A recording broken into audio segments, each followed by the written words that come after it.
that young fella's name? Who used to do the old fast talking? I heard he was right good at it. What is the crack? Welcome to my channel. Yeah, I forgot what I was going to say. But anyway, welcome to my channel. What I'm going to do today is react to this video that I've seen. Drunk Tramp starts on a singer in Cardiff, and I want to give you my 2 cents on it.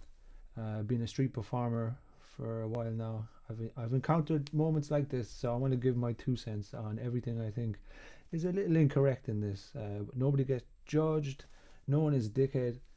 That's how I look at it. Everything is balanced, everything has its purpose, everything has its reason. We all have our lessons to learn. It's all about learning and growing. So with that saying, let's get into it. And I won't stop till my name's a lights and stadium hat, Damien Rice and red carpets. I'm on Arabian Nights because I'm young and my birds gonna give me advice. My night is short tight and I'm gonna hyper. Don't be anything but a singer-songwriter. The game's over but now I'm on a new level. Watch how I step on the track with that a little pedal. People think that I'm bound to blow up. Turn around about. So first off, I want to start by saying, right, all that's really happening here is a validation thing. So the addict is seeking validation. The performer is getting the validation. The performer is the center of attention, and it's positive attention. The addict, to my understanding of it, doesn't know how to achieve positive attention, nor would he feel worthy of it underneath.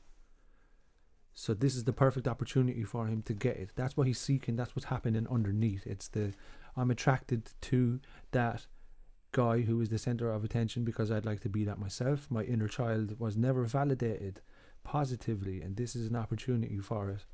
I'd like that right now. So with that in mind, that's how I approach these scenarios. Whenever I see someone like this come to me when I'm on the street like that, this idea is in my mind, and I treat them with a courtesy, the same way I treat everybody, except I would go the extra mile for, well, I go the extra mile for whoever's in front of me.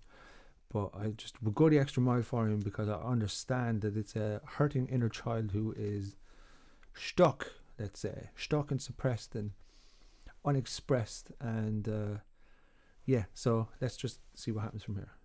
I haven't got a house, but I live on the couch. You can read my lyrics when I'm singing them out. Wow, from day one I've been prepared. With the 5 wax in my dark brown hair, so I'm back to the sofa, taking a dose of what the busy singing too. Never take a gig and last never ever keep the genre pretty basic. I'll be breaking into other people's tunes when I chase it, replacing with the elephant in the room with the facelift, jumping into other rappers shooting newness and selling CDs on my rucksack. Ain't for the paper, selling CDs on my rucksack. Ain't for the majors nationwide till I dress jack until I get the bus back. Just trying to be included.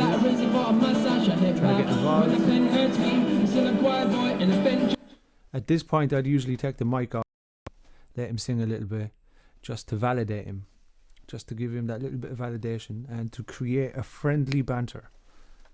Because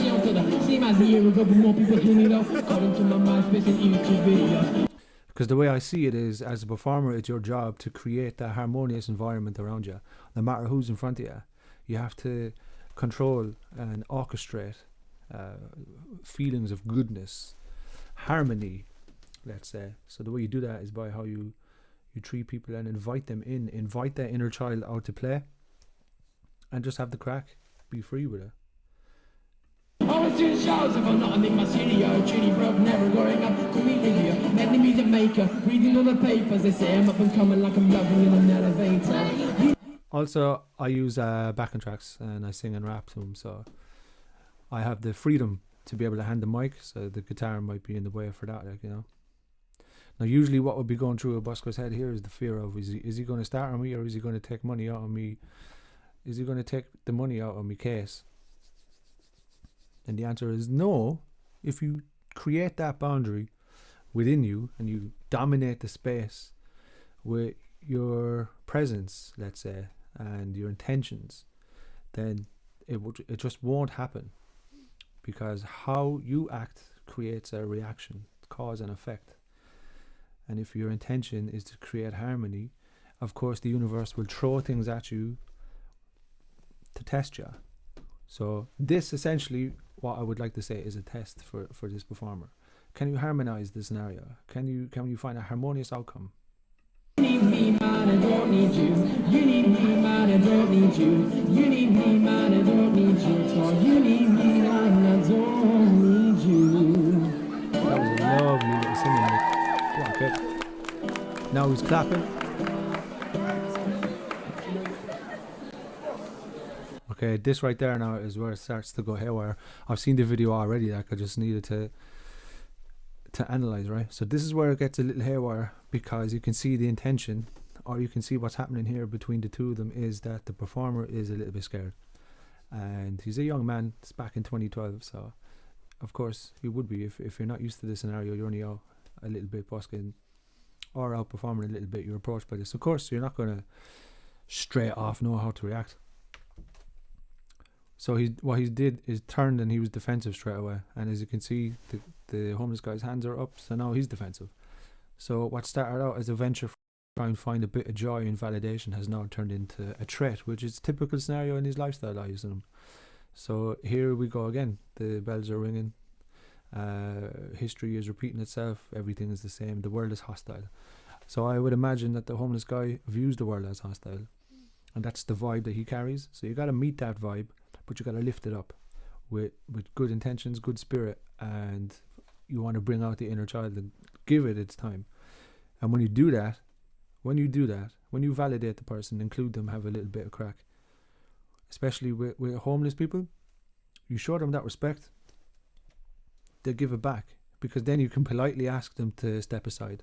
If you feel as though they're putting you off a little bit, or if you feel as though they might stop people from coming closer to put some money in, you can just tell them straight up. Once you validated them and had the crack, and they've seen that you're up for the crack and you've shown them that respect, they give it back to you. They will politely just step aside, and they will actually protect you, is what I've seen in my time. And so let's get back and see what happens. Oh, this we kicked off. So he gritted his teeth. Now that's I've had a couple of guys do this to me on the street as well, and no need to worry, you can still handle it. I never let it get this far, but I've had people come up to me, guys like this, come up to me straight away with aggression. But I know how to deal with it, so I always change it. It always shifts, so we always end up having the crack, and they always end up listening to my direction. And essentially, like I don't know if I said this already, but as a performer, it's your job to orchestrate and create that harmony. So it's always my intention, and I've had many encounters to practice and learn and grow to be able to be good at it, like, you know. So now the homeless guy is on the verge of becoming threatening. So let's just see what happens.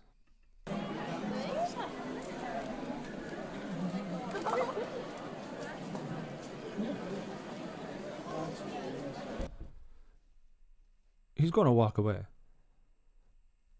You can tell he's going to walk away, but it just I feel sad, because to me it's just it's like a little kid going, "Oh, not again," you know.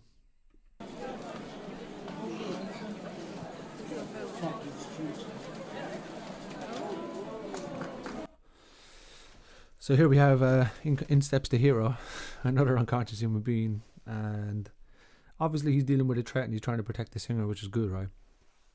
But what I don't agree with is how you handle this guy when he didn't initiate the threat. His first intention, or his first desire, was to just be included and have fun. It was the singer who was scared and started off the negative reactions or negative interaction because of how he initiated it when he turned and threatened. Then of course you're going to draw out the threaten. If you threaten somebody, you're going to draw it out of them. If you show somebody respect, you're going to draw that out of them. So essentially what you want to do is show them respect, draw the respect out, offer fun, open the space for fun, and draw the fun out. That's what you want to appeal to. You don't want to appeal to the aggression. So then this guy comes, pushes him. You're like, all right, whatever. Like, dealing with the threat in a way that he wants to, but I don't like that. I don't stand for that. I wouldn't enjoy to be around that. Not saying I wouldn't enjoy to be around that guy. He's just doing what he thinks is right at that time. But I don't agree with that. Like, so let's see what happens though.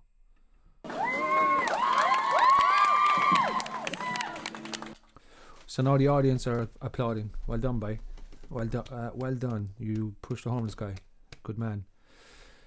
So what's happening here then is the unconscious reaction to a perception that what happened here is great, when really it's not great. It's sad. It's just sad. It's like scared singer threatens a homeless man who's now scared and humiliated, who is already humiliated, but is humiliated even further by, as you can tell, my accent doesn't allow me to pronounce some words, but he's humiliated even further because now he's been treated in a hostile way when he just wanted to be included. And then now he's after getting pushed. Now the audience are applauding it. So essentially this poor guy's universe is like, ha ha. The whole universe is like, ha ha, it's conspiring against him. So what a dose.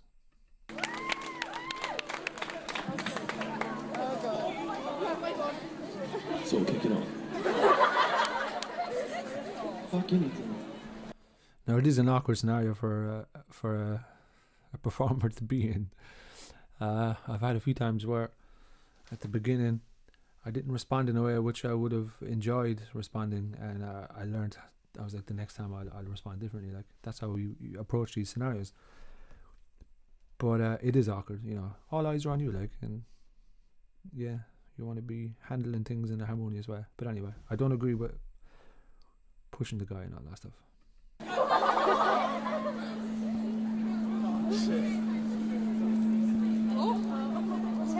So now he's aggressive. Of course he is.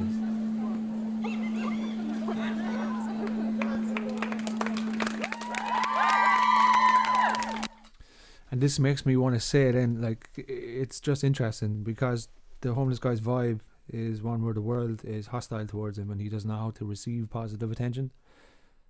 Essentially, the crowd are applauding. And what are the crowd? Only a reflection of him. And what is he? Only a reflection of us. So the universe again is saying, yeah, your perspective is correct because that's how much he believes it, like.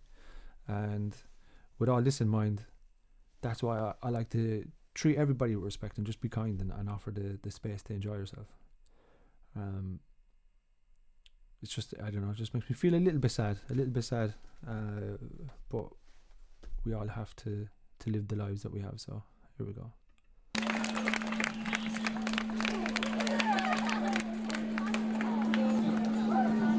Why do people like that exist? I mean, seriously. Well, that's it, like. So, how would I this scenario? I said it at the start, but we'll sum it up. First of all, the title says Drunk Tramp starts on the singer in Cardiff High Street. He didn't start on him. The singer got aggressive with him first. Then he started on him. Afterwards, this guy pushed him, and then he started on him. So, you can see what's going on here. You can see what's happening here. I've had scenarios where a guy has come to me aggressively and I just offered him the microphone. I said, yeah, sing an old song there, have the old crack, go on, sure. Sang a song, had the old crack, and then eventually I said, okay, at the end of the song I was like, any chance now you could just chill out over there? I said, you can watch away, like, and you sing another song with me in a while if you want, but I just need space to be free so people will come up, like, you know. And you know what he said? He goes, yeah, brother, thank you. And he sat down. And he actually stayed there for the whole set. And then he went to throw money in at the end. But I was like, nah, you're grand. But I'm just saying, how you treat them and your intentions, and how you treat people and your intentions will essentially determine how they treat you and respond to you. So what I'm saying is, we're all class. It's just a journey to the why. Don't forget to like, share, and subscribe. You're to